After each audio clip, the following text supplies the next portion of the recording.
जो लोग कहते हैं कि बीजेपी चुनावी मशीन है, चुनाव लड़ती है और जीतती है, उसका ब्लूप्रिंट जहां तैयार होता है, नरेंद्र मोदी आज उसी जगह पर हैं। वो जगह है गुजरात। पन्ना प्रमुख, पेज प्रमुख और पन्ना समिति जैसी बातें आपने सुनी होंगी। ये सारे प्रयोग सबसे पहले गुजरात में हुए।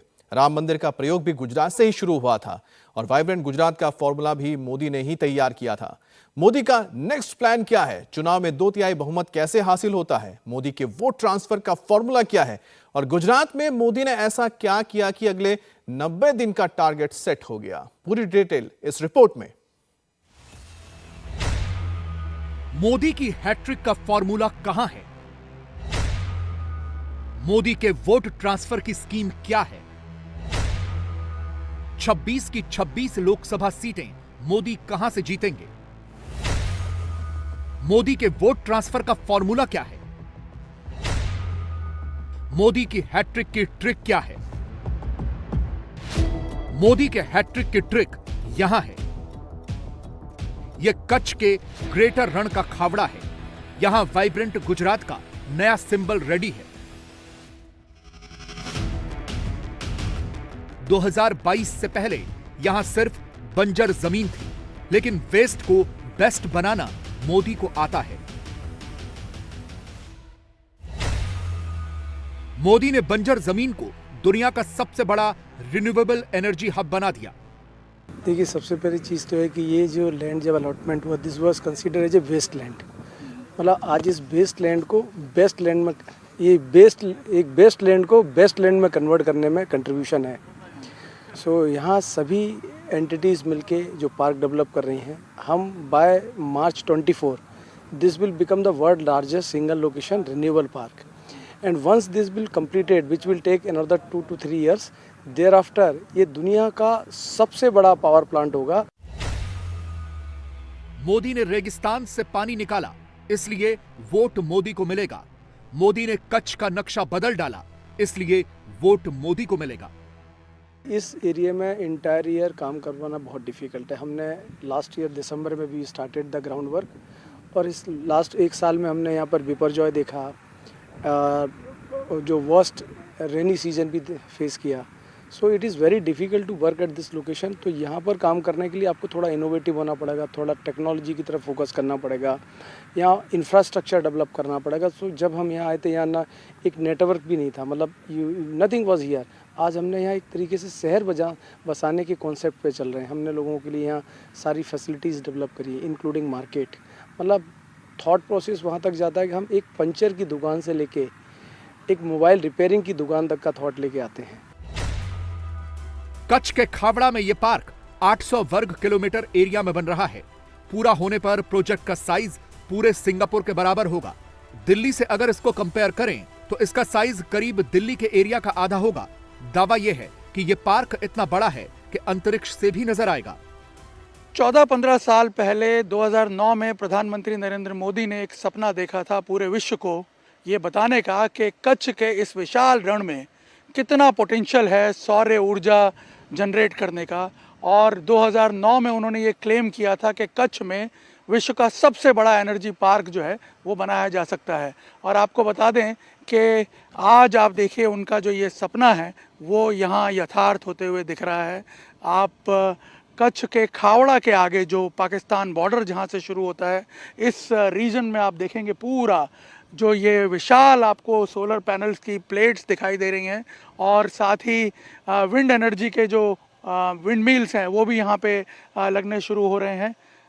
ये करीब 800 स्क्वायर किलोमीटर में फैला हुआ एरिया है। मैं आपको बता दूं, 800 स्क्वायर किलोमीटर का मतलब होता है कि सिंगापुर जैसा जो देश है उससे भी बड़ा ये solar park, hybrid energy park जो है वो यहाँ पर बन रहा है।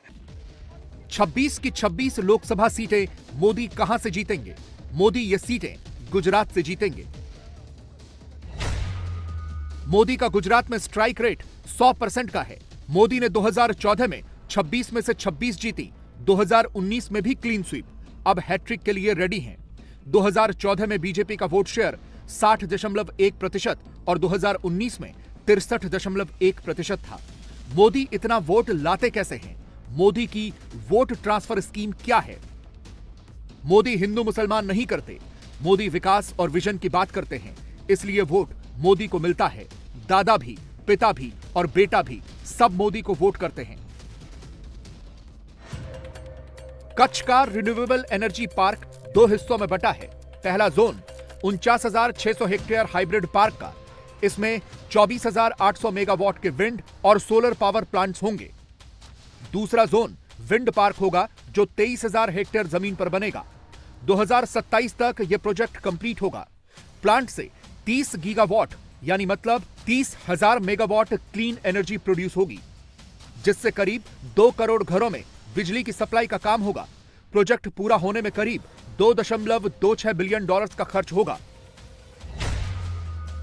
दुनिया में अब तक का सबसे बड़ा एनर्जी पार्क जोधपुर के भड़ला में है, जिसकी प्रोडक्शन कैपेसिटी 2.25 गीगावाट है। लेकिन मार्च 2024 में अडानी ग्रुप कच्छ के प्लांट से प्रोडक्शन स्टार्ट करेगा, जिसकी कैपेसिटी 2.5 गीगावाट होगी। मतलब कि काम पूरा होने से पहले ही यह इंडिया का सबसे बड़ा पार्क बन जाएगा। तो क्या कच्छ और गुजरात को इस पर गर्व नहीं होगा? एनर्जी पार्क जो है, रिन्यूएबल एनर्जी पार्क, आप देखिए एक ऐसी टेरेन में बसा हुआ है जहाँ बहुत ज़्यादा डस्ट है और ये जो फोटोवोल्टिक प्लेट्स यहाँ लगी हुई हैं, इनको क्लीन करना अपने आप में एक बहुत बड़ा चैलेंज है, क्योंकि सबसे बड़ी बात यह है कि यहाँ क्लीनिंग के लिए पानी भी नहीं है। इसीलिए अडानी ग्रुप ने, जो कि ये पार्क डेवलप कर रहा है, उसने एक नई टेक्नोलॉजी जो है वो इंट्रोड्यूस की है। और आपको बता दें, पूरे विश्व में ये टेक्नोलॉजी सिर्फ यहाँ इस पार्क में यूज़ की जा रही है। आप देखिए रोबोटिक क्लीनर्स जो हैं उनको यहाँ पे यूज़ किया जा रहा है इन प्लेट्स को क्लीन करने के लिए। और आप देखिए कि पूरी डस्ट जो रोज़ जमा हो जाती है इस पे, उसको जनरली शाम के समय में जब ये एनर्जी प्रोड्यूस करना बंद करते हैं, जब ये एनर्जी एब्जॉर्ब करना बंद करती हैं प्लेट्स, उसके बाद इन्हें क्लीन किया जाता है। और पूरे दिन, पूरे प्रोसेस के दौरान कम से कम 3 से 4 बार इन प्लेट्स को घुमाया जाता है। इन रोबोटिक क्लीनर्स के जरिए घुमा करके इसे साफ़ किया जाता है और इस तरह से एफिशिएंटली ये प्लेट्स काम करती रहें। एनर्जी जनरेशन का जो प्रोसेस है वो स्मूथली चलता रहे, उसके भी तमाम जो उपाय हैं वो भी यहाँ पहले से किए गए हैं। और इसी वजह से ये जो पार्क है ये कई मायनों में अपने आप में खास है। आप देखिए यहाँ अभी ये प्लेट जो है ये मूव करती हुई जा रही है और इधर अगर आप देखें किस तरह से प्लेट के ऊपर से जो डस्ट है वो निकल जाती है। एनर्जी पार्क में सोलर पैनल की फिटिंग, विंडमिल और वायरिंग का काम चल रहा है।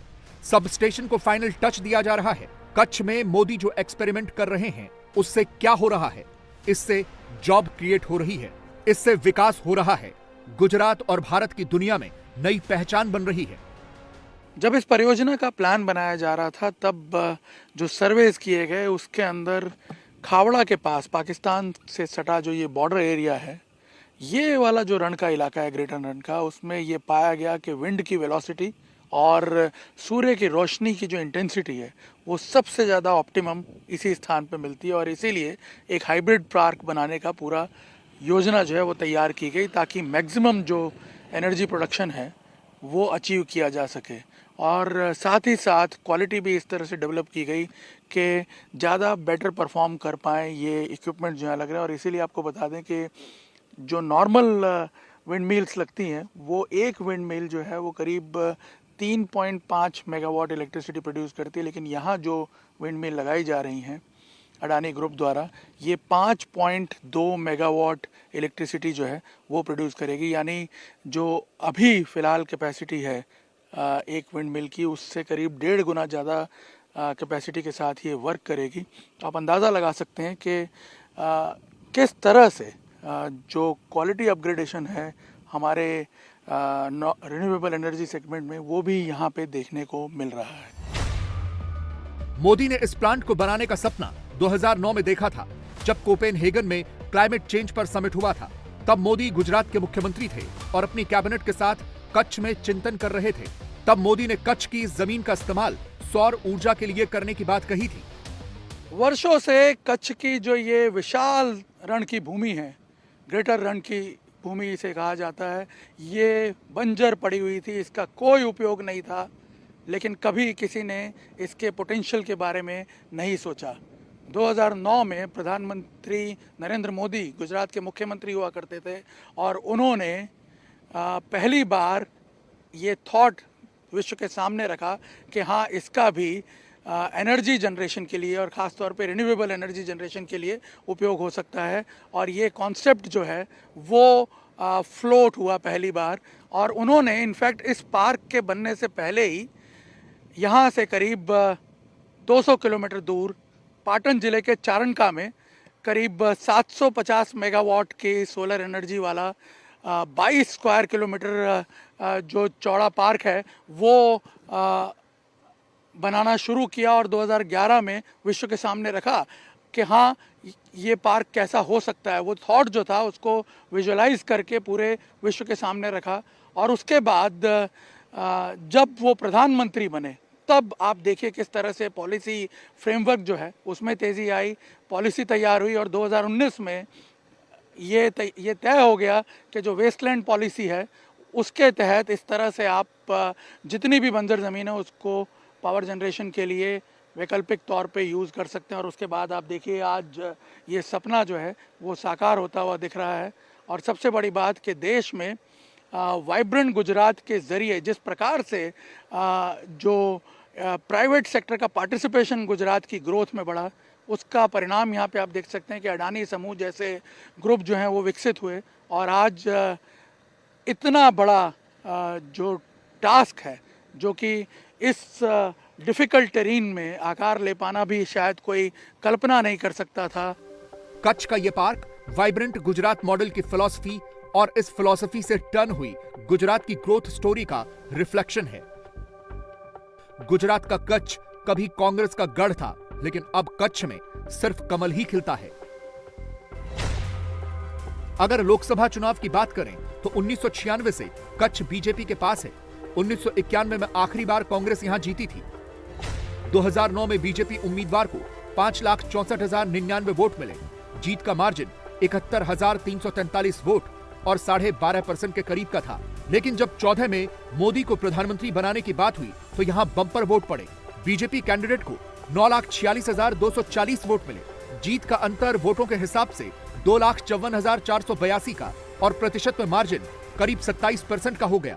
2019 में इस जीत का अंतर और बड़ा हो गया। 3,05,513 वोट से बीजेपी कैंडिडेट की जीत हुई और जीत का मार्जिन करीब 30% का रहा। मोदी विजनरी हैं, यह बात पूरी दुनिया मानती है। मोदी कोई भी फैसला यूं ही नहीं करते, कोई भी बात यूं ही नहीं बोलते। वो जो कहते हैं उसे पूरा करते हैं, जो नहीं बताते वो काम पूरा होने पर उसके इंपैक्ट से समझ में आती है। कच्छ में जो हो रहा है ये सिर्फ वाइब्रेंट गुजरात और बदलते कच्छ की स्टोरी नहीं है, इसमें मोदी की इंटरनेशनल डिप्लोमेसी भी है। दक्षिण एशिया में चीन और भारत दो बड़ी ताकतें हैं। चीन भी ऐसा ही रिन्यूएबल एनर्जी पार्क बना रहा है जिसकी प्रोडक्शन कैपेसिटी 16 गीगावाट होगी, जबकि मोदी के खावड़ा वाले प्लांट की कैपेसिटी 30 गीगावाट की है। मतलब ये कि इस प्रोजेक्ट से मोदी साउथ एशिया में चीन को काउंटर करेंगे। जो मोदी के गुजरात मॉडल पर सवाल उठाते हैं वो ये नहीं बताएंगे। मतलब ये कि जो बात मोदी ने मुख्यमंत्री रहते हुए कही उसे प्रधानमंत्री बनने के बाद भी पूरा किया। मोदी का यह कमिटमेंट ही उन्हें बाकी लीडर्स से अलग करता है। इस वक्त दुनिया में न्यू एनर्जी की रेस चल रही है। इस रेस में भारत 5वें नंबर पर है। ग्लोबल रिन्यूएबल इलेक्ट्रिसिटी की सबसे ज्यादा हिस्सेदारी चीन की है। चीन का स्टेक 31% का है। इसके बाद अमेरिका 11%, ब्राजील 6.4%, कनाडा 5.4% और भारत 3.9% है। लेकिन इस प्लांट के बाद यहां भी भारत का ग्राफ बढ़ेगा। आने वाले कुछ सालों के लिए मोदी ने जो प्लान बनाया है उसमें मोदी के दो बड़े टारगेट हैं। पहला, 2030 तक 500 गीगावाट रिन्यूएबल एनर्जी प्रोड्यूस करना। दूसरा, नेट जीरो के टारगेट को अचीव करना। नेट जीरो का मतलब यह है कि जो देश जितना कार्बन उत्सर्जन करता है उतना ही कार्बन खत्म करने की व्यवस्था भी करे। यह नहीं कि कार्बन का उत्सर्जन जीरो हो जाए। कच्छ के एनर्जी पार्क से इन दोनों टारगेट को अचीव करने में मदद मिलेगी। हमारे देश को जो रिन्यूएबल एनर्जी की आवश्यकता है, हमको 500 गीगावाट कैपेसिटी तक पहुंचना है 2030 में, और वहां पहुंचने के लिए हमको छोटे कदम नहीं बड़े कदम उठाने पड़ेंगे। और वो हमें बड़े कदम ऐसी जगह उठाने पड़ेंगे जहाँ पे हमें एक इकोनॉमीज़ ऑफ स्केल मिले, जहाँ पे हमें एक सहयोगिता मिले, जहाँ पे लोग हों, इंफ्रास्ट्रक्चर हो, ताकि हम तेज़ी से बढ़ पाएँ।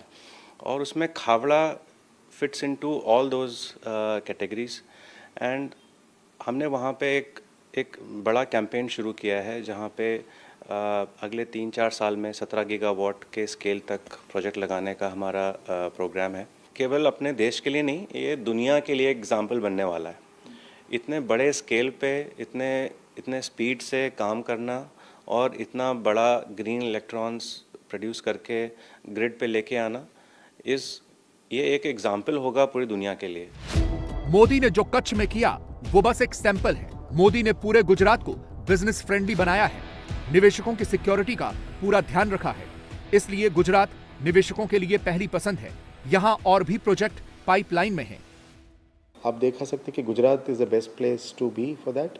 और अभी जो मेजर प्रोजेक्ट्स आ रहे हैं, भले वो रिन्यूएबल्स में हो, विंड एनर्जी हो या सोलर एनर्जी हो या ग्रीन हाइड्रोजन हो, वो गुजरात में आने की संभावना है और आने वाले दिन में भी बहुत अच्छी तरह से ये होने वाला है। इस हिसाब से गुजरात में अभी सेक्टर बहुत ओपन भी हो चुका है।